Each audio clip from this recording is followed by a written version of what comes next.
Las patentes es un título que otorga el Estado, ¿no? A través del Indecopi, en este caso Perú, a través del Indecopi, ¿a quién? A un inventor, ¿no? Entonces aparecen tres factores: el título de patente, el Estado, a través del Indecopi, y el inventor. ¿Para qué? El título de patente es un contrato. ¿Un contrato entre quién? Entre el Estado y el inventor. Ese título es otorgado por el Estado.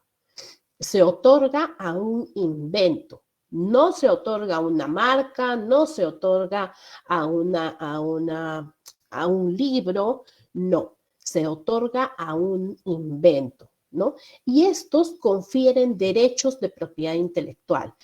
Es decir, a cambio de que el inventor, como les mencionaba, es un contrato, ¿no? Un contrato en el que el Estado le da ciertos derechos de propiedad intelectual a cambio de que el inventor pueda divulgar su invención, divulgar la tecnología, ¿no? Y estos deben cumplir con los requisitos establecidos por la legislación.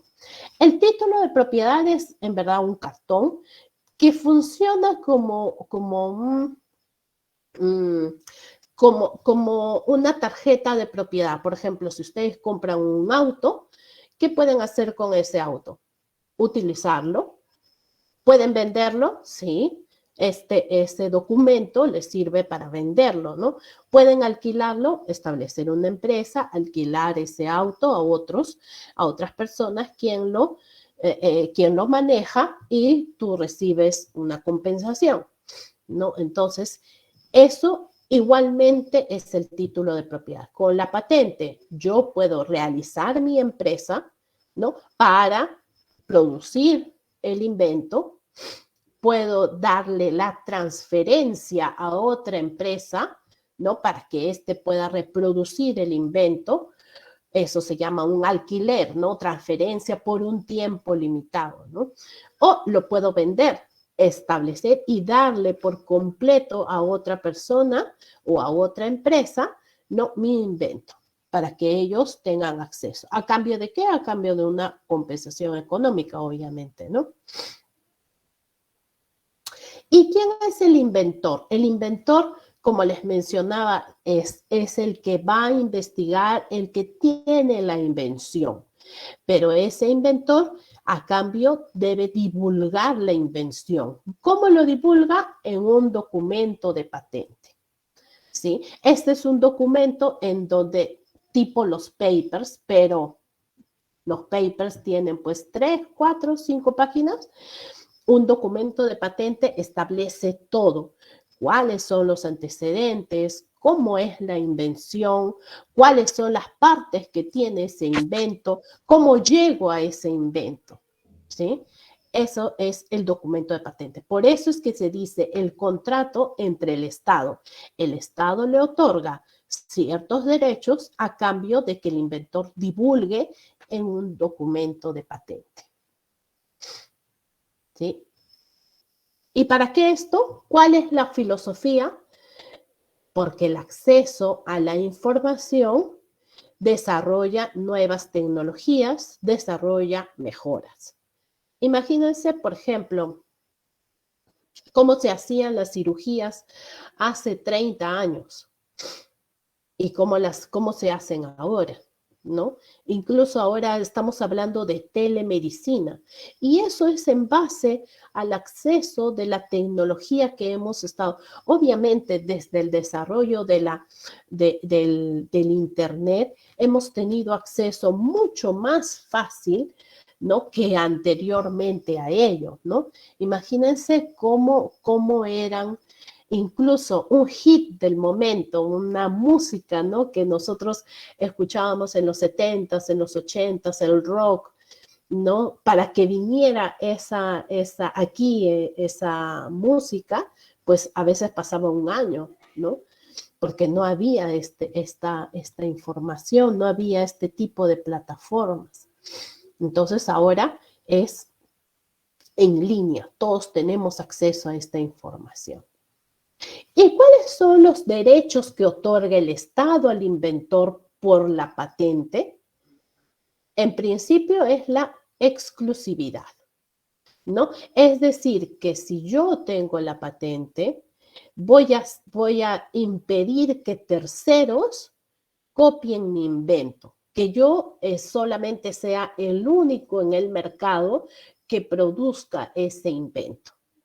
Obviamente con el fin de ser retribuidos económicamente, ¿no? De poder retribuir todo el esfuerzo y todos los gastos que hemos hecho en el campo de investigación. Pero esto es por siempre, Elizabeth. No, es por un tiempo limitado, ¿no? 20 años o 10 años según la modalidad que ahora vamos a ver dentro de poco. Elizabeth, ¿y esto es en todos los países? No, solo es en el país donde yo he presentado mi patente, ¿no? Entonces, si yo presento mi patente en Perú, me va a valer esa patente, mi monopolio, por un tiempo determinado solo en Perú. Elizabeth, entonces, ¿eso quiere decir que alguien que venga a Perú y vea mi invento se lo puede llevar a su país y producirlo? Sí, porque no tienes los derechos en ese estado. Por eso es que dice que el estado le otorga, es el estado individual de cada país, ¿sí? Y lo mismo puedes hacer tú, ¿no? Ir a Estados Unidos, ver qué tecnologías hay y que no tienen patente aquí y comercializarlo, que eso es lo que hacemos a través de las importaciones, ¿no? Muchas veces. Es más, aquí en el Perú, en el campo farmacéutico, es eso, ¿no? Esperar a que venza la patente, ¿no? Si es que tiene la patente aquí en Perú, esperar a que venza la patente y para poder producir, ¿qué cosa? El genérico, ¿no? El famoso genérico.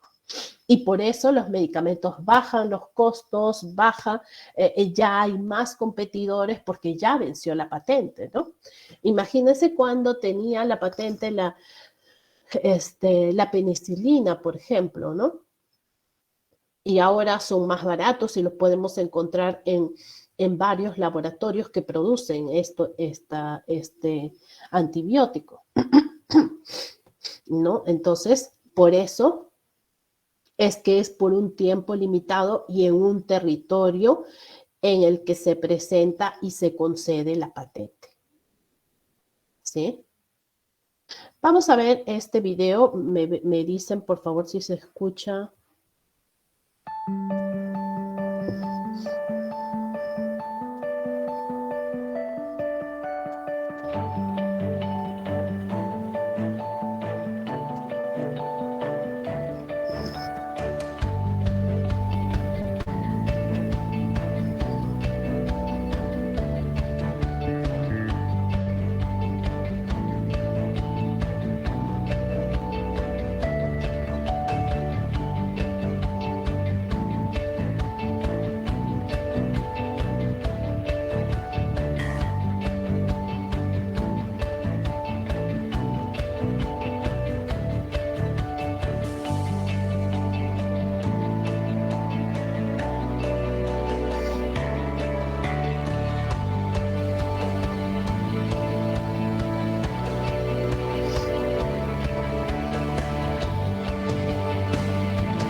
Miren, esta empresa Surgical System, ¿no? Que desarrolló en los años 90 este tipo de aparatos, máquinas, como ayuda a los médicos en diferentes operaciones, ¿no?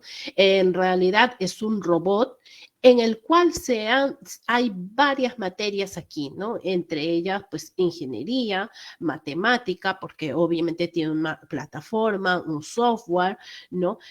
Desarrollo de tecnología electrónica, ¿no? Médica, ¿no? Y todo. Y bueno, todas seguramente algunas otras más, desarrollando en ciencias básicas, ¿no? Pero esto es un ejemplo de cómo las ciencias básicas se insertan para crear este invento. Resulta que esta máquina, que es un robot, por ahora que llamamos por inteligencia artificial, ayuda al médico en el campo de la cirugía, ¿no? Haciéndolas más rápido, que no haya mucha contaminación, mucho personal en las salas de operaciones, ¿no? Y esta fue presentada en 1992. Por ello es que ahora está causando revuelo, porque ya esta patente está a punto de caducar, ¿no? De ser de acceso libre, ¿no? Pero ¿cómo nace esta? Primero, identificando un problema. ¿Cuál es ese problema? ¿Cómo facilitar las operaciones? ¿Cómo facilitar las cirugías y hacerlas con mayor precisión y menor tiempo? Y es así como nacen las patentes. Las patentes nacen a partir de un problema técnico. ¿Cuál fue la solución? De mucho tiempo creando con la idea de esta solución, investigación, desarrollo y el prototipo, crearon esta solución, ¿no? Creación del robot con inteligencia artificial y que sea mínimamente invasiva, ¿no? Tiene mayor precisión haciendo las cirugías en menor tiempo, ¿no? Y es la máquina que lo llamaron Da Vinci, ¿no? Esta empresa Intuitive Surgical System, ¿no? Luego de la solución a este problema técnico, ¿no? ¿Cuál fue el tercer paso? Tener la patente, ¿no? En 1996 se concedió esa patente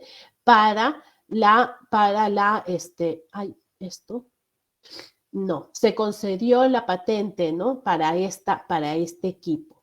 Entonces, miren que esto es una solicitud de patente, no lo puedo abrir más, no está muy chiquito, pero se desarrolló. Si bien es cierto, se presentó en 1992, ¿no?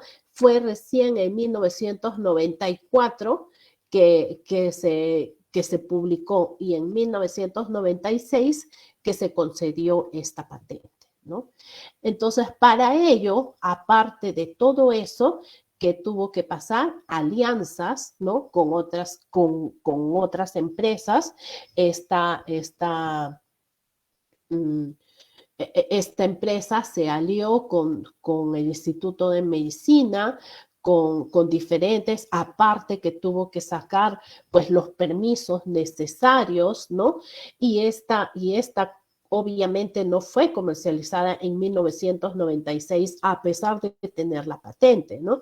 Porque debía cumplir ciertos requisitos, primero para la patente y luego para realizar operaciones, ¿no? Como ustedes saben, todos los dispositivos médicos, todos los medicamentos tienen que pasar ya sea por la FDA y pasar todas las fases clínicas, ¿no? Entonces, y miren, ve, esta que fue en el año 1992, por eso es que digo que ya está próxima a vencer, ¿no? Ella, toda la industria está pues viendo esto, ¿no? El fin de las patentes abre nuevas opciones en cirugía robótica, ¿no? Ya se puede tomar esa tecnología en ingeniería robótica, ¿no? En cirugías robóticas para que se puedan implementar o puedan desarrollar las otras empresas dedicadas a este rubro, ¿no? Por ejemplo, en Andalucía, la Fundación Tecnalia ya prepara la salida de un sistema que costará la mitad de lo que cuesta esto, ¿no? Y con ello se rompe, ¿qué? Se rompe el monopolio, ¿no? Porque ya es el fin de la patente. Y bueno, lo que se dice, ¿no? Que el uso de robots en cirugía se expande al ritmo de la innovación y las nuevas tecnologías, ¿no? Dotando a los cirujanos cada vez mayor ergonomía, imagen y precisión, ¿no? Ya el vencimiento de la patente Da Vinci además promete una década de nuevos robots. ¿Por qué? Porque ya se pueden desarrollar a partir de esa tecnología que ya vence la patente, ¿no? Nuevas máquinas, nuevos robots, ¿no? Y desarrollar mejoras, ¿cómo no? ¿Sí? No sé si tienen alguna consulta hasta aquí. Alguien, por favor, si levanta la mano o escriben en el chat, no puedo verlo. Doris Barrientos ha levantado la mano. A ver, Doris. Doris Barrios, buenas tardes. Yo tenía una inquietud porque Sí, yo algo había leído de que la innovación que se desarrolla a partir de un invento, por ejemplo, en este caso el original sería el que da origen a la patente, el derecho del, digamos, del inventor.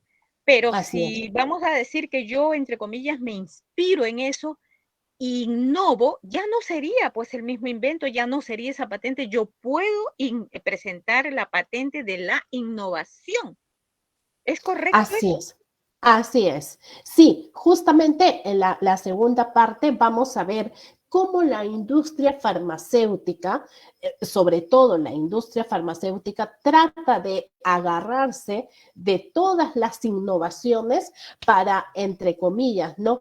Extender la patente, ¿no? Que eso es válido, sí, y es por ello que causa mucha inquietud, sobre todo en países en los cuales no pueden tener acceso o que el acceso a la salud pública pues se ve mermada porque los medicamentos pues no bajan de precios, ¿no?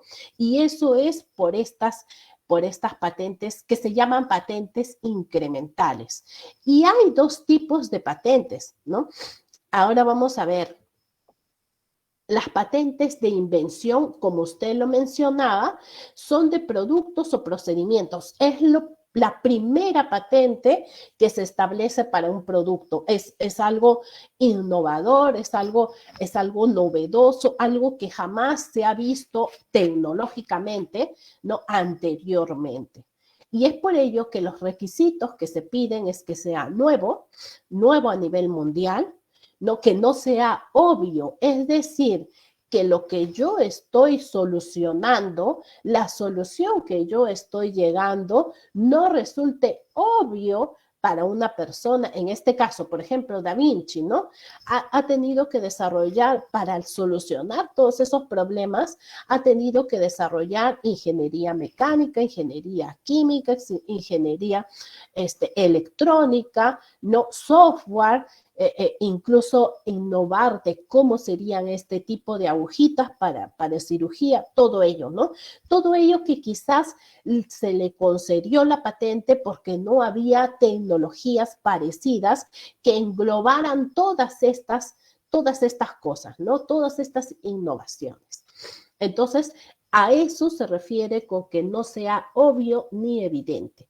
Y obviamente tiene que ser aplicado industrialmente, o sea, que se pueda reproducir. Es por ello que las ideas no se patentan. ¿No? ¿Por qué? Porque un invento tiene que ser un producto o procedimiento. Y por eso llamamos procedimientos tecnológicos complejos. El tiempo de protección es de 20 años. Vamos a ver algunos ejemplos. Miren, por ejemplo, la primera patente de una jeringa. Antiguamente no había esto, ¿no? No habían las jeringas como los conocemos ahora y ustedes dirían, ay, pero la jeringa, algo tan fácil. Pero imagínense, en 1901 fue una patente revolucionaria, ¿no? La aspirina, ¿no? En 1900, ¿no? Fue también una de los compuestos que se desarrollaron, los que les mencionaba, ¿no? El ácido acetil salicílico. También tenemos la primera patente de un microorganismo para mencionar que los microorganismos también pueden ser patentables, ¿no? Y esto se desarrolló en 1873. O como una nueva composición farmacéutica. La doramectina existe como medicamento, ¿no? En el 2013 no se patentó la doramectina, eso ya lo tenía, pero la doramectina pues tenía otra formulación y no, y era me parece que eran en pastillas, ¿no? En una formulación sólida. Y eso le ocasionaba problemas, sobre todo a la hora de darles a los caballos, ¿no? Administrarle a los caballos. Entonces, esta empresa peruana, ¿no? Desarrolló la doramectina para que fuera líquida, para que se pueda inyectar en forma de gel y fuera más rápido la introducción en el organismo de un caballo, ¿no? Y por ello se le dio la patente. Entonces, una patente de invención puede ser un producto, ¿sí? Puede ser un medicamento, puede ser la formulación de un medicamento o puede ser un microorganismo, ¿no? Con fines ya sea terapéuticos o de bioremediación, y también aquí están las vacunas, ¿no? Algunos inventos peruanos, por ejemplo, tenemos de la Universidad Toribio Rodríguez de Mendoza, que desarrolló un procedimiento para la generación de gemelos homocigotos por bipartición embrionaria. Resulta que las vaquitas, o lo que ellos mencionaban, las vaquitas, pues en promedio produce un becerrito cada 2 años, ¿no? Lo que genera una merma a un ganadero, ¿no? Porque obviamente los ganaderos lo que quieren es que se produzca más leche y más crías que puedan producir esto, ¿no? Entonces ellos desarrollaron este procedimiento en el cual el embrión ya después de la fecundación y en fase mórula, en un estadio específico, es extraído del útero de la madre, en este caso de la vaquita, es extraído y por procedimientos de cuchillas, digamos así en forma burda, ¿no? Se parte esta mórula o este embrión en forma de mórula. Y esa partida, esa mórula partida, otra vez es introducida en el útero de la vaquita para que ésta pueda seguir con el proceso de gestación, ¿no? Generando 2 vaquitas o 2 becerritos, ¿no? Y por ello obtuvo la patente. Este dispositivo plano de una pieza para drenaje del humor acuoso, ¿no? Es un aparato, pues, bueno, para este tipo de cirugías, ¿no? O drenaje de este humor acuoso. Y la Universidad San Marcos, que también tiene la patente del método y kit de ELISA para la detección de un microorganismo, ¿no? El Flavobacterium ficrophyllum en tamizado de órganos, ¿no? De trucha, ¿no? Entonces, estos son patentes de invención peruanas. La otra modalidad es el modelo de utilidad, que son productos adaptados o mejoras. Y eso es lo que mencionábamos anteriormente, ¿no? Es un producto que ya existe en el mercado, pero se está adicionando ciertas modificaciones que van a producir ventajas con respecto al que existe anteriormente. ¿Qué es lo que se pide? Que sea nuevo y que tenga ventaja técnica. El tiempo de protección es de 10 años. ¿Cuáles son estas? Vamos a ver. Por ejemplo, las agujas indoloras, ¿no? En el 2008, pues Japón crearon este tipo de agujitas. Bueno, es una modificación de lo que ya existe, ¿no? De lo que ya existía, que son, en realidad son, es una aguja con un menor milímetro, ¿no? Que puedan ser introducidas en el organismo, ¿no? Sin que produzca dolor. Calzado con medios de expulsión desinfectante, ¿no? Y esto fue a partir del COVID. El calzado existe, ¿no? Los huequitos para expulsión de algo existen, pero no existe un calzado con estos medios de expulsión, ¿no? Que contenga desinfectantes. Mire, estas fundas, ¿quién no? Bueno, al menos los médicos que son pediatras, ¿quién no habrá usado estas fundas, ¿no? Que ahora pues son conocidas. Y claro, desde el 2001, 10 años después, 2011, ya pues esa patente venció, ¿no? Y ahora lo tenemos en el mercado seguramente a menos precio de lo que tenía cuando tenía la patente, ¿no? Esto se desarrolló en España, ¿no? Y bueno, era una digamos que es algo incremental porque o una modificación porque esto también permitía guardarlos y enrollarlos, en este caso los estetoscopios, ¿no?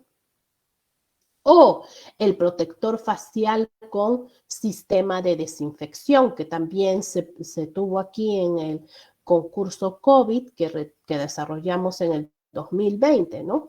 Esto es un protector facial. En ese tiempo, pues los protectores faciales no son algo novedoso que digamos, ¿no? Pero sí la faz es el sistema de desinfección que tiene y las partes de cada uno que produce esa desinfección.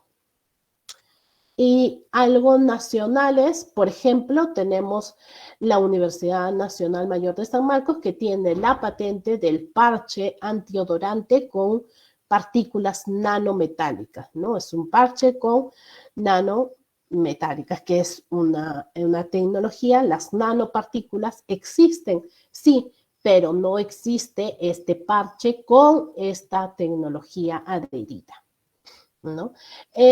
También la universidad tiene la patente del simulador de entrenamiento de cirugía cardiovascular, ¿no? No es este dibujo, lo he puesto de referencia, pero es un simulador, ¿no? Que tiene varias innovaciones en su estructura, ¿no? Entonces, esto sí, ya creo que, no sé si lo venden, ¿no? Pero encontré en internet justo esto que Concitec lo había puesto, ¿no? Ya creo que ya están desarrollando los prototipos para poder, si es que alguien que está aquí, que ha desarrollado esto, conoce, pueda informarnos, sería bueno. Pero esos dos sí. Bien. Eso es lo que quería comentarles. Y bien, como mencionábamos al inicio, el acceso a medicamentos y las patentes, ya hemos visto cuál es la filosofía que se tiene en el sistema de patentes, ¿cierto? Ya hemos visto por qué la necesidad de tener un sistema de patentes. Y el sistema de patentes no es de ahora. Esto comprende desde 1893, como se estableció en el Convenio de París, que ya era una necesidad, ya que en esa época se hacían innovaciones, se realizaban inventos. Pero ¿qué pasaba? Muchos de estos comerciantes llevaban esa tecnología a sus países y la comercializaban. Entonces, ya no había ese comercio, ya no había la necesidad de comercializar entre países, ¿no? A este problema se desarrolló este convenio de París que propone cláusulas mínimas para que todos los países adoptaran esta legislación en su sistema de patentes, ¿no? Pero en el caso de la medicina y la salud pública es un caso particular. ¿Por qué? Porque el establecimiento del monopolio pues hace que muchos de los países no tengan acceso, y entre ellos nosotros, no tengamos acceso a acceder a esos medicamentos, a esas tecnologías, porque por las patentes y por el monopolio pues se elevan los costos, ¿no?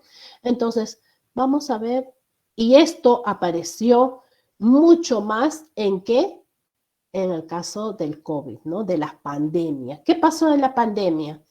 No habían, aparte de que no había vacunas, no había un tratamiento, empezamos a ver qué cosas en el camino, qué cosas nos podríamos aplacar o disminuir la pandemia, ¿no? Desesperadamente buscamos medicamentos, buscamos retrovirales pensando de que podría esto disminuir, pero no fue hasta el desarrollo de las vacunas que que pudo disminuir la pandemia. Pero había otro problema, que eran muy pocas las patentes, muy pocos los medicamentos, muy pocas las vacunas y mucha población que quería acceder a ello, ¿no? Y entre ellos nosotros, que fuimos casi uno de los países que más tardíamente llegamos, ¿no?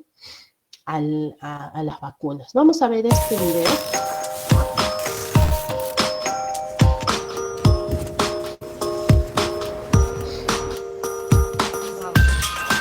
Nos encontramos aquí delante del Ministerio de Asuntos Exteriores para hacer una petición muy concreta al Gobierno español y, por tanto, también a su presidente, Pedro Sánchez.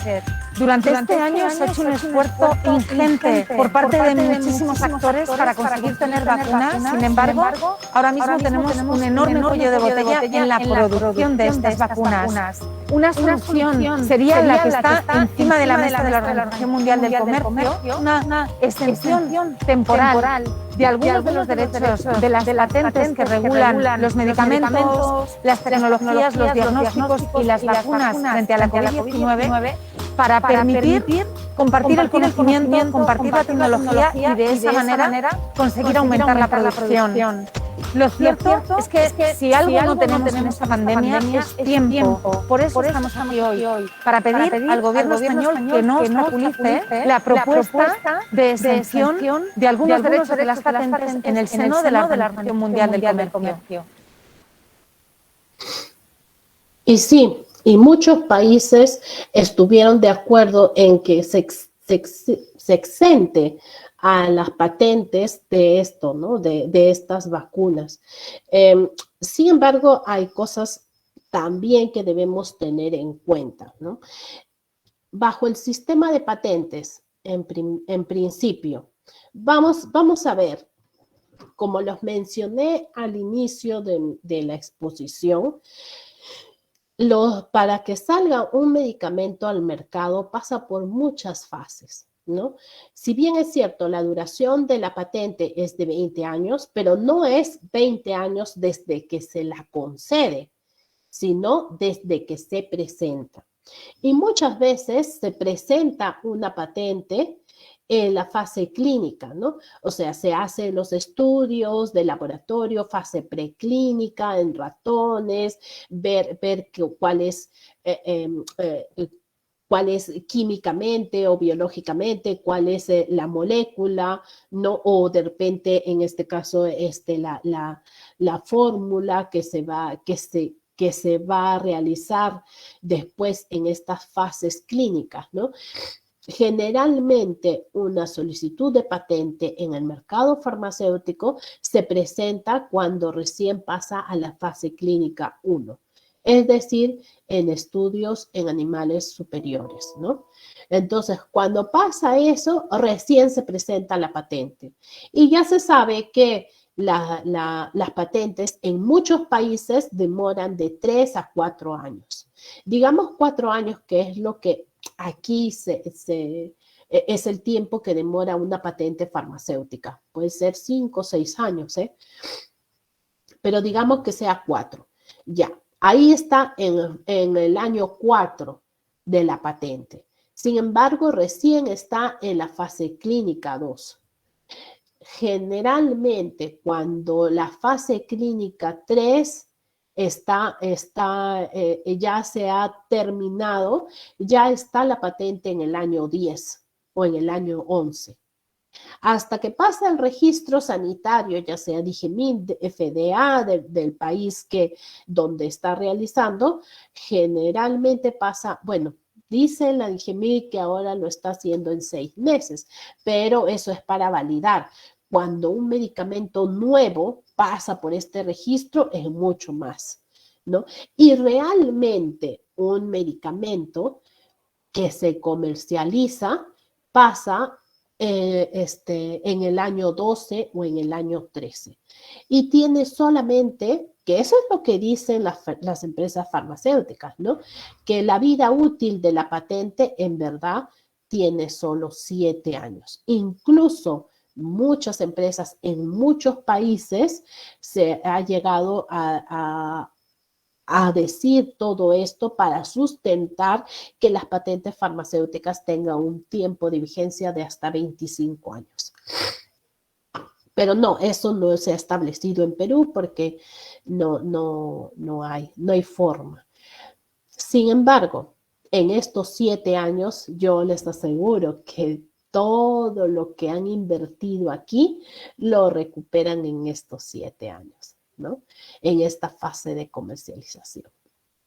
Ahora, pero para que llegue un medicamento aquí, a este registro sanitario, pasan por muchas fases preclínicas, como hablábamos, ¿no? Y no muchos pasan a estas fases.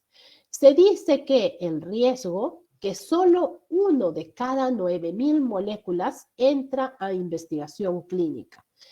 Cuando se hace, o por ejemplo, se mide la estructura, ¿no? o se descubre la estructura química, ya sea computacionalmente, que es lo que menos tiempo toma, ¿no? Se puede dilucidar cuál es la fórmula química del medicamento. Pero ahora hay que ver cuáles son los radicales, quiénes tienen mayor poder o actividad farmacológica, ¿no? Por eso es que se dice que solo 1 de cada 9.000 moléculas pasan a esta fase, ¿no? Y aquí hay todo un ingente y desarrollo de dinero, de investigación, ¿no? Ahora, menos del 20% de las moléculas que entran en investigación clínica acaban siendo comercializadas. Sí, y eso sí, estadísticamente, por ejemplo, en la Dirección de Invenciones se presentan alrededor de 2.500 solicitudes de patentes. De esas 2.500 solicitudes de patentes, 600 son de farmacéuticas. Y si no es más, digamos que 600 a 800 por año son farmacéuticas. Y de esas 800, pues las que llegan a la comercialización, pues serán a lo mucho 100. Y eso, 50 diría yo. Entonces, no todas llegan a esta comercialización, ¿no? Porque de repente aquí en esta fase el medicamento no es viable, de repente en esta fase clínica, ya en la formulación, pues no es fácil de formular, hay que seguir investigando qué es lo que tiene ese medicamento, ¿no? Las empresas farmacéuticas mencionan que el costo para comercializar un medicamento es de 800 millones de dólares, ¿no? Un medicamento que llegue al éxito comercial. ¿No? Entonces, por eso les mencionaba que en el caso de medicamentos es distinto a otras tecnologías porque tienes que pasar estas fases. ¿Qué es lo que hace? ¿Qué es lo que hace entonces una empresa farmacéutica para tratar de extender la patente? ¿Qué es lo que hace? Empieza la investigación clínica o aparecen algunas moléculas que pueden tener o que pueden pasar a fases clínicas, ¿no? Es el compuesto. Pero también quieren proteger el proceso. Y si en este año 1 aparece la patente del compuesto, en el año 2 aparece la patente del proceso. Resulta que están en fases clínicas 1 y 2, ¿no? Y se dan cuenta que pueden formular o de repente que esta formulación es mucho más estable convirtiéndola en sal o convirtiéndola en cristal.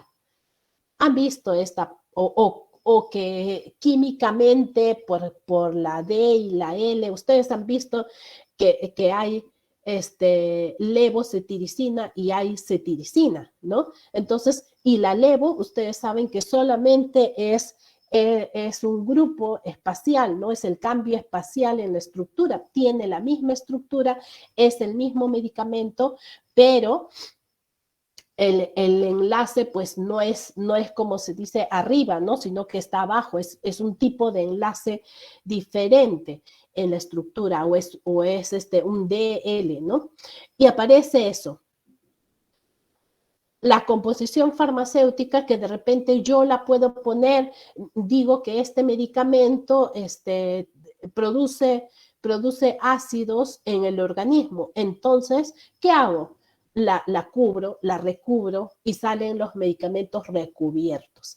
¿Eso es una nueva composición farmacéutica? Sí. Y la puedo patentar, la puedo presentar mi patente. Y salen, como les digo, los sales, los polimorfos, ¿no? Que estos pues me dan una estabilidad mejorada a este compuesto que presenté en el año 1, ¿no? Después salen las combinaciones. Ya ustedes saben, ¿no? Que existen medicamentos combinados, ¿no? En el que en vez de darle a un paciente 2 medicamentos, pues le doy uno combinado, ¿no? Porque ya la industria farmacéutica me lo hizo más fácil. Entonces, cuando esta molécula de patente vence y se convierte en genérico, este genérico, ¿con quiénes va a competir? Va a competir con esas combinaciones que ahí ya pues a veces se establecen, los médicos dicen que son mejores, mejor la combinación que darte 2 o 3 medicamentos, o con las sales, mejor es la levocetiricina que la cetiricina, ¿no? O compuestos farmacéuticos, no, mejor tómate este que tiene centro líquido porque no te va a malograr el estómago. Entonces, miren los genéricos con quienes compiten, ¿no? Y es por ello que muchos están en contra de este tipo de patentes porque la tecnología farmacéutica hace o permite este tipo de competición, ¿no? Incluso en sus mismos. Entonces, cuando aparece el genérico de otra empresa que genera o que hace el genérico, tiene que competir con la empresa que tiene la patente de estas tecnologías, ¿no? Entonces, se entiende ahí por qué se dice que la industria farmacéutica, la industria incremental, quiere extender su patente hasta lo máximo. Es por ello, ¿no? Y para ello, el monopolio, o sea, es decir, lo que el Estado le da por un tiempo limitado, eso, como lo establece la ley, debe ser un precio justo. Un precio justo para recuperar la inversión en menor tiempo, que no haya competidores en el mercado y que el precio definido sea por el titular de la patente. Obviamente, cuando me dicen a mí, oye, tú tienes que definir cuánto te cuesta, yo voy a decir lo más alto, ¿no? Para tener mejores ingresos. Pero según el sistema de patentes tampoco es así. Hay ciertos criterios estadísticos económicos que me impide que yo no incurra en este monopolio, entonces, abusar de este monopolio, ¿no? Y esto establece, pues, cuál es la ganancia del monopolista en base a la oferta y la demanda del monopolio, ¿no? Entonces, estos son datos económicos que no nos vamos a entrar a detallar ello, pero pongo este slide para mencionar que tampoco es que el precio que pone o define el titular de la patente es cualquier precio, ¿no? Debe estar definido en base a sus costos y en base a las ofertas. Obviamente, en el caso de farmacéuticos, pues a veces suelen aumentar un poquito, ¿no? Entiendo eso, o es que algunos especialistas dicen eso, ¿no? Pero también hay que tener en cuenta, como les mencioné, que no todas las moléculas pasan. Entonces, si sale una molécula en el mercado, nosotros, los que consumimos ese medicamento, vamos a pagar por la inversión de esos 9,000 que no salieron al mercado. ¿Justo o no? Bueno, eso ya se los dejo a ustedes. ¿Qué pasa si es que el titular de la patente incurre en un abuso de monopolio? Porque se puede establecer y cualquier persona puede mencionar y decir, ¿no?, que se ha incurrido en un abuso de monopolio. Para ello, en la legislación existen ciertos límites, ¿no? Por ejemplo, las licencias obligatorias. Las licencias obligatorias que tanto lo hemos escuchado, sobre todo en la pandemia, ¿no? Las licencias obligatorias da al Estado entre comillas, quitarle la patente. O sea, el Estado le dice al titular de la patente, oye, ya tú abusaste del monopolio o yo necesito ese medicamento porque mi población se está muriendo, ¿no? Porque necesito una estrategia de salud pública y tu medicamento que tienes la patente va a permitir que mi población ya no sufra más por esta enfermedad. Entonces tienes que otorgarme una licencia. El titular de la patente otorga la licencia al Estado para que ésta le otorgue a otra empresa la producción de ese medicamento, ¿no? Entonces, entre comillas, le quita, pero bajo una licencia. Obviamente, el licenciante, como decir, el que va a producir el medicamento, pues tiene que darle una retribución económica al titular de la patente. No es que también le quito porque soy el Estado y ya tú pierdes, ¿no? Sino es bajo un acuerdo de licencia. Pero esto es lo importante, ¿no? Lo importante es que el sistema de patentes da algunas pautas para que no se abuse en el monopolio, incluso una empresa farmacéutica. Y esto lo establece, como les digo, el Estado, ¿no? El Estado, ya sea por nosotros, por ejemplo, hemos estado en una, ay, se me olvidó el término, pero como emergencia, ¿no? Emergencia nacional, no sé cuál es el término que usó el gobierno, pero o en una emergencia pública, ¿no? Y puede conceder licencias obligatorias. Elizabeth, entonces, ¿por qué no hubo licencia en el caso de las vacunas? Bien, díganme ustedes, ¿tenemos la capacidad de producir vacunas a nivel nacional? ¿Tenemos algún laboratorio que produce? Les digo que no. No hay en el Perú ninguna ninguna empresa que desarrolle vacunas en la tecnología que ahora se hace, ¿no? No hay. Incluso las vacunas de virus atenuados las importamos, no las hacemos acá. ¿No? Y es por ello que a pesar de que el Estado pudo intervenir para que le otorgue licencia a otra empresa, no hay empresa que pueda producirla, ¿no?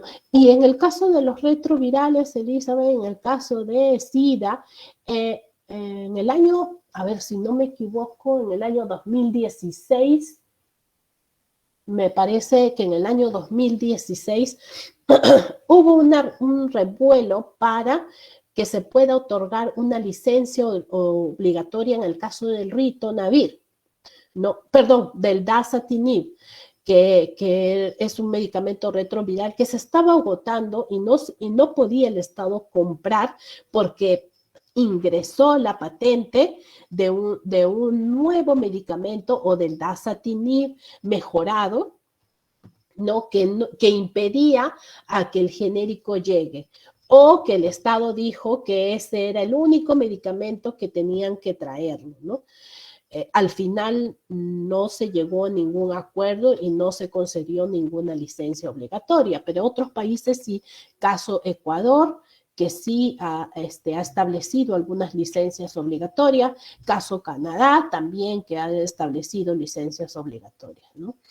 Entonces, ¿existe este mecanismo? Sí, pero hay que ver si nosotros tendríamos la capacidad o de establecer alguna conexión con otra empresa e importarla a menor precio, ¿no? Y estas licencias obligatorias, bueno, es una autorización, como les dije, para producir el producto patentado o para utilizar el procedimiento. El titular de la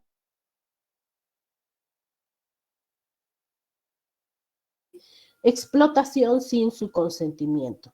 Sin su consentimiento, entre comillas, pero como les dije, igualmente el titular de la patente es retribuido, ¿no? Por esta empresa que explotaría el invento. Su contenido y límites están determinados por la ley y por la autorización administrativa luego de un procedimiento previo, ¿no? De una autoridad competente, que en este caso también lo ve Indecopi, ¿no? Entonces, eso es lo que yo quería comentarles el día de hoy con respecto a este tema, que me parece muy interesante, sobre todo ver los dos puntos de vista. Obviamente que yo también creo que hay algunas cosas que se pueden cambiar, que podamos tener acceso a medicamentos, ¿no? Como hay empresas también que están en contra de los medicamentos, de las patentes de medicamentos. Les comento que, bueno, cuando yo estuve en Argentina, Argentina tiene una fuerte, una poderosa asociación de empresas farmacéuticas que impide que lleguen medicamentos al país, ¿no? Pero yo cuando quise comprar un paracetamol, me costaba, como decir, al cambio aquí, un paracetamol me costaba como un sol, ¿no? Cuando el paracetamol acá lo puedo conseguir hasta en 20 céntimos, ¿no? Entonces, hay que ver ciertos lados, hay que ver lo que dice la legislación, ¿no? Y ver si realmente el acceso a medicamentos significa liberar las patentes o impedir que las patentes lleguen a un país. No sé si tienen alguna consulta, alguna duda. Doctora, yo quisiera hacerle 3 preguntas Sí. que más son cuestión de curiosidad, porque como somos investigadores, hasta lo mínimo nos despierta así curiosidad. Por ejemplo, primero, una pregunta, digamos, ¿en base a qué se establece el costo de la patente? Porque de hecho hay un costo, ¿no? Y Así otra es. pregunta sería, ¿la patente de innovación o utilidad tiene que esperar también el vencimiento del monopolio? Porque, por ejemplo, sale algo y yo mañana puedo estar inspirada en hacer ya la innovación, ¿no? Tengo que esperar igual el vencimiento del monopolio. Y la tercera es, ¿existe alguna patente o solo para proteger mi idea? Porque, por ejemplo, cuando yo busque una alianza, me pueden robar la idea. De hecho, eso abundará, ¿no? Porque, o sea, ¿qué me protege a mí con la sola idea? Puede que alguien me diga, pero de repente tu idea no funciona, recién la van a poner experimento, etcétera. Pero puede ser una idea genial y alguien, otro, como digo, maliciosamente la puede robar. Esas son las 3 preguntas. Ujú, ya, mire, en el caso del costo de la patente, como mencionamos, es el titular de la patente quien decide cuál es el costo de su medicamento o de su equipo, ¿no? Porque él establece el monopolio. Como hemos visto, debe estar regido mientras, de acuerdo a algunos acápites económicos, ¿no? Sin embargo, es totalmente el titular de la patente quien decide el precio de esta, ¿no? Ahora, claro, no tenemos un establecimiento de que tu medicamento o tu patente debe estar regido por costo de producción, costo de esto, costo de... No, porque incluso cuando se valora se valora una patente, valora es darle un nombre económico, digamos así, ¿no? Se valora una patente, se ven por varios, hay ciertas, como decir, ay, se me fue la idea. Hay hasta 3 formas de poder valorar una patente, ¿no? En base a una valorización histórica, ¿no? Lo que mencionaba, qué es lo que desde el inicio, desde la fase preclínica, cuánto se ha gastado. Lo otro es la valoración competitiva. ¿Qué medicamentos hay? Por ejemplo, si yo tengo un medicamento para el dolor de cabeza, ¿no?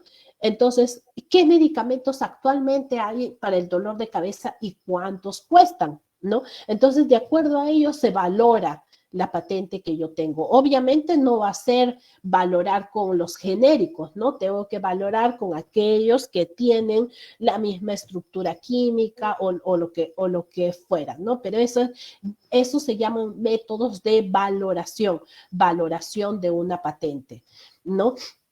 Está la histórica, está de mercado, oferta y demanda, qué es lo que quiere el usuario, cuál es la necesidad. Obviamente, si hay necesidad, pues el medicamento va a ser más caro y eso es por las cuestiones de oferta y demanda que mandan económicamente, ¿no? Uh-huh. Sí, Pero eso es ahí, disculpe doctora, ahí estaríamos hablando un poco del precio que va a salir al mercado, pero yo me refería a la documentación. Cuando yo solicito la patente, ¿cuánto tengo que pagar para que me otorguen ese diploma? ya, el trámite. El trámite de una patente es de 720 soles. Ahora, patente de invención. Eso es lo que se establece por el derecho de trámite. Y hay otro concepto de pago que es el pago por examen de patentabilidad, en donde esta solicitud es examinada por un examinador de patentes, valga la redundancia. El examinador de patentes es el que verifica los requisitos de patentabilidad. Y ese tiene un costo aproximado de 546 nuevos soles. Si es un modelo de utilidad de una patente mejorada, modificada, entonces ahí el derecho de trámite es de 348 nuevos soles. Y la fase de análisis de la patente que va al examinador es de más o menos 400 y algo. Uh-huh. Esos son los costos que tiene para la solicitud de patente, para el trámite de patente en Decopi. Gracias. La segunda La segunda pregunta era si tengo que esperar para una innovación, poner una patente de utilidad, tengo que esperar que vence el monopolio. Ajá. A ver, dentro del trámite de una patente ya se establece la publicación. Justamente lo que le decía, ¿no? La filosofía es que el inventor divulgue la invención y eso se divulga en un documento de patente y dentro del trámite se establece la publicación en donde yo puedo acceder a esa información. Ahora, si mi patente o lo que yo quiero realizar significa que yo voy a tomar ese equipo y voy a modificar algo, ahí sí tengo que pedirle permiso al dueño de la patente porque estoy tomando eso. Pero si estoy tomando los conocimientos de esta tecnología y desarrollo otra máquina, otro prototipo, no necesitas esperar a que esa patente venza, ¿no? Sino a realizarla. Lo que pasa es que en el medicamento, como les mencionaba, aquí en el Perú no tenemos empresas farmacéuticas que desarrollen investigación. Entonces, imagínense, un medicamento cuya estructura química ya fue desarrollada, ya está en el mercado, ¿para qué otra vez hacer investigación y llegar a esta estructura química si ya está? No puedo agarrar esa estructura química porque ahí sí estoy utilizando la patente. Por eso es que debo esperar, en este caso, ¿no? Debo esperar a que la patente venza para importar eso de otros laboratorios, ¿no? Que es lo que hacemos aquí en el Perú. O ahí cabría la licencia de repente, ¿no? El permiso. Claro, la licencia, el permiso. Claro, la tercera pregunta, doctora, era sobre la idea, cómo proteger la idea, porque el caso de hecho se puede presentar, ¿existe o no simplemente? ¿Existe o no la patente para idea? No hay patentes de idea.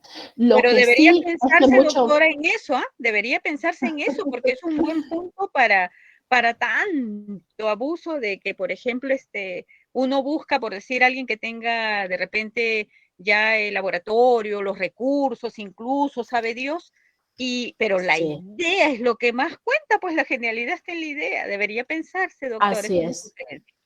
Así es. Bueno, el caso de la legislación sí es muy enfática en mencionar que es producto, procedimiento que ya cuenta, las ideas no van, ¿no? Sin embargo, hay otros mecanismos.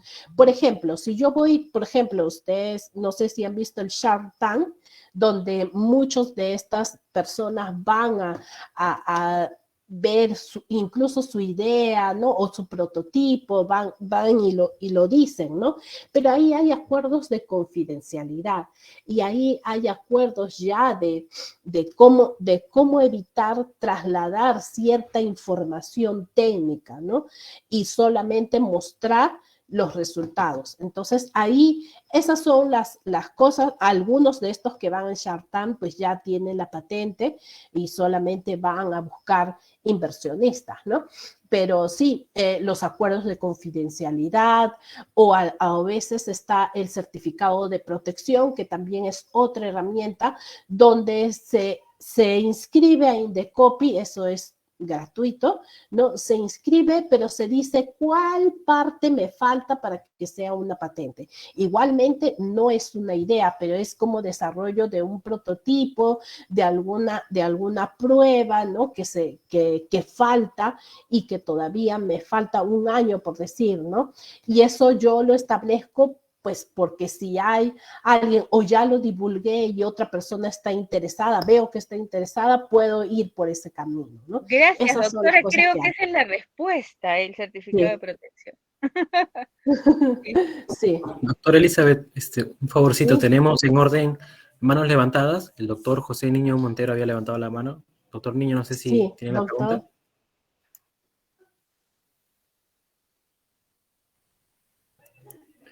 Doctor Niño, creo que había levantado hace ya. Sí, lo que quería era aprovechar, bueno, agradecerle y aprovechar su presencia. ¿Qué nos puede comentar de las patentes de segundo uso en el campo de lo que es la medicina? Y últimamente se están desarrollando estudios que son una suerte de metaanálisis y se están descubriendo otros usos para algunos productos, equipos y también para medicamentos, ¿no? Entonces, ¿qué nos puede comentar de las patentes de segundo uso? Por ejemplo, todos hemos escuchado hablar del Botox, que es la toxina antibotulínica, perdón, que se pensó y se buscó para lo que son las parálisis musculares, pero que con el tiempo quienes más lo usan son los dermatólogos, médicos especialistas en piel que se dedican a dermatología cosmética, porque tiene más rentabilidad, más usos para borrar esas arruguitas que aparecen con el tiempo y en lo que es la medicina antiedad. ¿Qué nos podría comentar? Uno, patentes de segundo uso, y el otro, si a un medicamento, algún producto, algún equipo se le encuentra alguna utilidad nueva después de un análisis, ¿cómo se procesaría en ese caso? Muchas gracias por su respuesta y de antemano gracias desde la universidad por su aporte esta tarde. Gracias, buenas noches, gracias. Gracias. En el caso de patentes de segundo uso, la decisión 486, que es la que rige el sistema de patentes en los países de la Comunidad Andina, es enfática en decir que los patentes de uso y de segundo uso no van, no se pueden patentar. Y la razón es una, que estas patentes ya no tendrían novedad, ¿no? Si ustedes ven, por ejemplo, la toxina botulínica, ¿no? Esta toxina pues se ha desarrollado como una formulación al principio y esa es la patente que tiene. Ahora, si esa formulación que se estableció para el tratamiento medicinal, digamos, ¿no? Tiene una connotación medicinal y está desarrollada o formulada con algunas modificaciones, podría ser patentable. Y esta formulación, la toxina botulínica para el tratamiento de Botox, si es una formulación nueva, podría patentarse, ¿no? Pero esas no sería segundo uso. Es el caso, por ejemplo, ¿cuál es la patente del Viagra? Sildenafil. El sildenafil, cuando apareció en 1993, ¿no? Fue desarrollado como medicamento para el tratamiento de afecciones cardíacas, ¿no? Sin embargo, por un estudio y algo completamente fortuito, no se vio que tenía otro efecto, ¿no? En este caso de la disfunción eréctil. Y es por ello que se desarrolló esa parte, pero la estructura molecular ya se conocía. La estructura molecular ya está establecida, ¿no? Ya se sabe cuál es la estructura molecular y la novedad ahí no cabe. No se puede dar la novedad de un compuesto que ya existe, ¿no? Ahora, si es una formulación, si la formulación es distinta, pues habría que ver qué formulación, qué problema resuelve, ¿no? Pero si es una formulación con los mismos excipientes desarrollados en una tableta, combinados en los equipos, ¿no? Dándole lactosa, fructosa, bueno, lo que se establece para formular un medicamento, pues no va, ¿no? Y la decisión 486 también es así. Nosotros cuando hacemos una evaluación de una patente de estas, lo que vemos es que sea nuevo o no. Si es que es una, en este caso, sildenafilo, ya existe en el año 92 y ahora ya quieren ponerla, pero para uso de otra, no, es la misma molécula. Para mí es una misma molécula. No se puede determinar. En el caso de equipos, sí, en el caso de equipos, pero no podría ser el mismo equipo. ¿no? Por ejemplo, ahora con lo que hemos visto, el Da Vinci, ¿no? Si en base a este Da Vinci podría desarrollarse mejoras en cuanto al sistema de cirugías, las agujitas o qué sé yo, podría patentarse. Nosotros, por ejemplo, tenemos el caso de el Instituto de Radioactividad de Salud. Bueno, lo que mencionaba la doctora que desarrolló este prototipo, que es una máquina, ¿no? Que para hacer incisiones, no sé si es el término correcto, incisión es corte, ¿no? Perdón, yo no soy médico, pero para punzar este radioactivo, este medicamento radioactivo en la zona específica. Se conocían equipos que realizaban este tipo de punzones con radioactividad, pero no específica. Entonces ella desarrolló y basándose en las máquinas de tejer, ¿no? Desarrolló puntos específicos y modificó este equipo para que las punciones y la radioactividad sea específica en el órgano correcto, ¿no? Y ella decía que había tenido resultados interesantes, incluso en cáncer cerebral, ¿no? Y que había disminuido el tumor en muchos pacientes, ¿no? Entonces, y por ello era el mismo equipo, pero se había desarrollado ciertas modificaciones, en este caso, ciertos tipos de agujitas que había adicionado a un equipo que ya existía, ¿no? Eso sí, incremental, ¿no? Entonces, no es segundo uso, pero sí es una modificación de algo que ya existía. Gracias, doctora Elizabeth. Tenemos también la mano alzada del doctor Carlos Alberto Pulido. No sé si puede plantear su pregunta en este momento. Sí, hola. Buenas noches, Elizabeth. Buenas Quería noches. hacerte una pregunta. Sí. La escala, esta vez me voy a alejar un poco de lo que estás mencionando. Y yo soy psicólogo. ¿Ya? Y existe una patente para escalas de inteligencia. La más conocida es de Wechsler, que se usa muy a menudo. Al margen del tema de qué inteligencia, la medición de las inteligencias, etcétera, que es patrimonio ahí de los psicólogos, quería preguntarte si es que conoces de patentes en psicología, porque yo he presentado algunas y me han dicho, no, eso no es una patente. Y resulta que afuera sí son. Entonces, quería saber qué experiencia tienes y ampliar un poquito el concepto. Muchas gracias. Sí.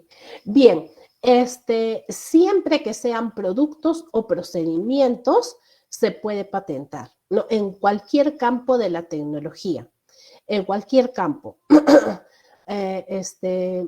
Muchas veces en psicología se establecen, a veces se presentan, o yo he tenido la oportunidad de ver test o análisis, ¿no? Que es lo que más es de su expertise. Pero lo que pasa es que con los test o los análisis son más métodos de un diagnóstico no tanto clínico, que no se puede, el tema ahí es la aplicación industrial, porque no se puede reproducir industrialmente, porque se entiende que cada paciente es diferente, ¿no? En ese caso. Y además es un tema de información, más que solucionar un problema. No, sin embargo, hemos tenido, por ejemplo, en el caso de un psicólogo, que él mencionaba que sus pacientes se sentían muy incómodos a la hora de llegar a su consultorio. Entonces, él desarrolló un tipo de silla, ¿no? Silla, mesa, no sé cómo, con ciertas modificaciones en el espaldar, en donde se sientan, ¿no? Y de una forma en las cuales hasta los niños querían estar ahí, o lo que mencionaba él, ¿no? Y obtuvo la patente, ¿no? Pero eso es producto o procedimiento, ¿no? De otros lados, ahora no tengo, pero hay métodos, por ejemplo, métodos de enseñanza que pueden establecer si es que es producto o procedimiento, ¿no? Siempre vamos ahí, productos o procedimientos que resuelven un problema técnico. Gracias, doctora Elizabeth. Tenemos también la mano levantada del doctor Emiliano Giraldo. Doctor Emiliano, ¿se Ya. puede formular su pregunta? Sí, buenas noches. Gracias por la exposición. Mi inquietud iba en lo siguiente, ¿no? Usted dijo que la patente solamente protegía el derecho intelectual solamente en el Perú. Entonces, en ese sentido, ¿por qué entonces hacen este examen de fondo, ¿no? A nivel internacional de un invento? Y en las 2 veces que he presentado ha procedido lo mismo. Entonces, tomando la preocupación de la profesora Barrios, ¿no? ¿Qué pasa si, por ejemplo, uno comenta la idea, se la llevan al extranjero, y producen, digamos, materializan esa idea en ese país, y cuando hacen el examen de fondo encuentran que ya está patentado en ese país, entonces ya no procede la solicitud acá en el Perú? No sé si me entendió la pregunta. Gracias. Sí, lo que usted menciona es por qué siempre es esa pregunta, ¿no? ¿Por qué si la patente es territorial, por qué me exigen que la novedad sea a nivel mundial, ¿no?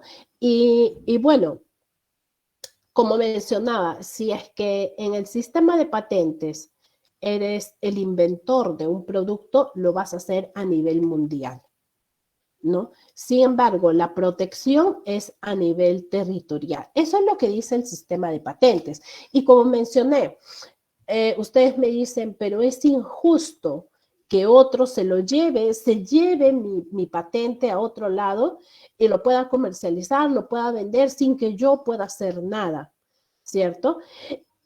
Pero en las legislaciones nosotros no podemos ir a otro país a decirle a ese otro país, oye, esa patente es peruana y por lo tanto la tienes que patentar en tu país porque no puede el señor venderla, comercializarla. No podemos entrar a otra legislación, ni tampoco otras legislaciones pueden venir a nosotros. Miren, muchas patentes, muchas solicitudes de patentes que llegan a nuestro país son rechazadas, ¿no? Y son rechazadas teniendo la patente en su país, ¿no? Incluso. Entonces, cada legislación es independiente y eso es lo que establece la legislación, ¿no? Igualmente, usted, como le digo, usted puede ir a Estados Unidos, ver la tecnología, viene aquí, no está patentada y sacarla, ¿no? Comercializarla, venderla y nadie va a decir nada.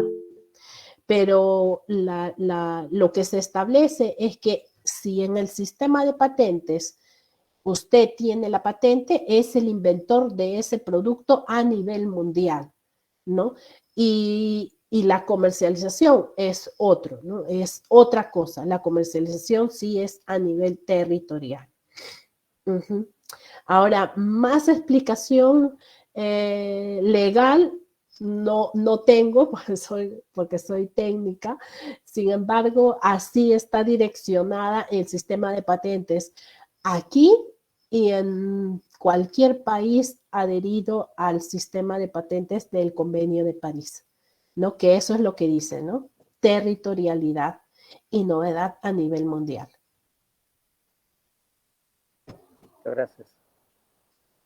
Doctora, disculpe, ¿puedo comentar un minuto un caso, pero es antiguo, por tanto, quizás las regulaciones han cambiado, no sé, para preguntar si no existen entonces patentes internacionales? Me enteré alguna vez de un caso, no es médico, pero me enteré de un caso de que, por ejemplo, la pantera rosa, que se supone que ha patentado su nombre, vino y le hizo juicio a Maíz Penta, porque también usaba algo de pantera, pero era una pantera negra, usaba una pantera real en su imagen, ¿no? Pero una pantera negra.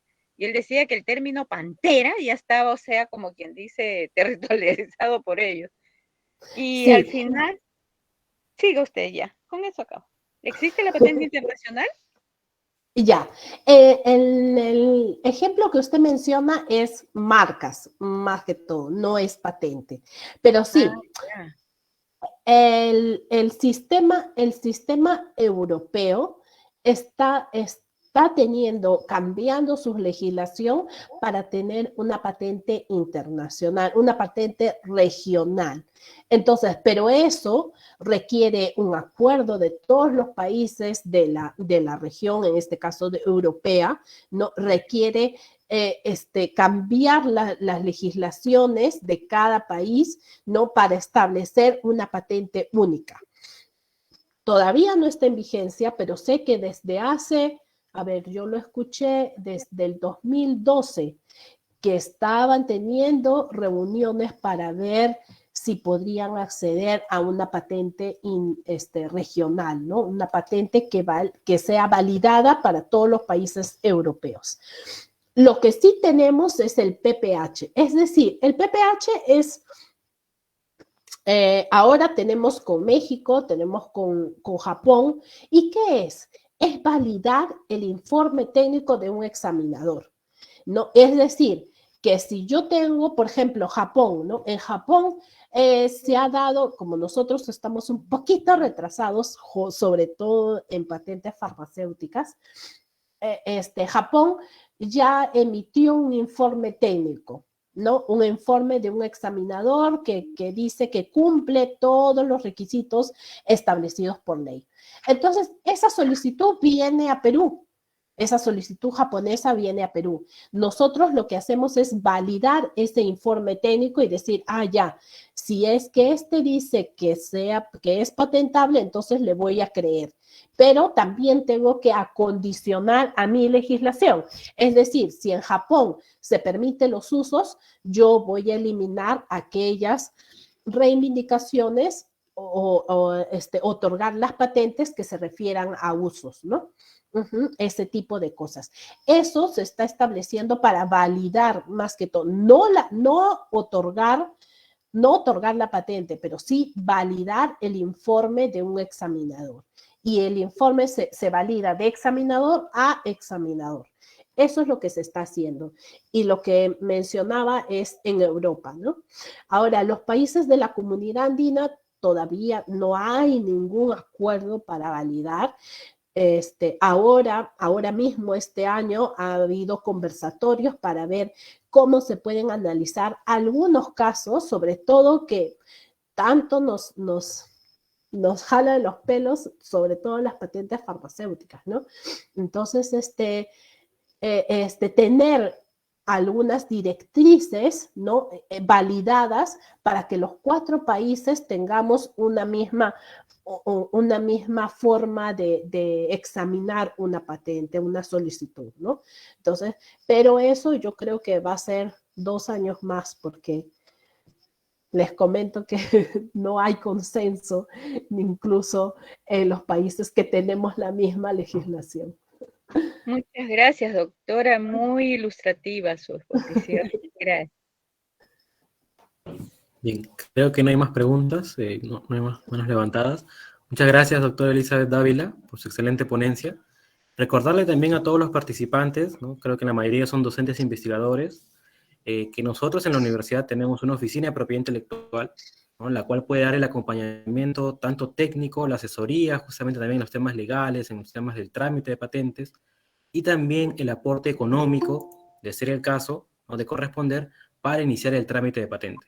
Por ello, ¿no? Les invoco a que no se preocupe por el tema económico, se va a hacer la valoración y se puede también hacer los trámites de patente, ¿no? Estoy dejando en el chat también un correo de consultas, en caso tengan algunas adicionales respecto al trámite de patente, para que nosotros podamos absolverlas, ¿no? Y bien, creo que no hay más preguntas hasta el momento. Gracias por su participación, doctora Elizabeth. Daríamos por concluida la sesión de hoy día, y haciéndole recordar que el día de mañana también tenemos otra sesión de 6 a 7 y media de la noche, esta vez enfocada a las patentes en el área de ingenierías. Y también el día jueves vamos a tener una sesión sobre justamente signos distintivos. Quizás también allí pueden absolver las dudas sobre marcas, ¿no? Marcas, nombres comerciales, lemas comerciales, su trámite y el procedimiento interno para obtener el otorgamiento. Bien, agradecemos finalmente a todos los participantes y al doctor José Niño Montero por acompañarnos hasta el final del evento. Muchas gracias. Muchísimas gracias con Muchas todos gracias, y buenas bueno, noches. conmigo será hasta otra oportunidad. Gracias. Muchas gracias. Gracias, Elisa.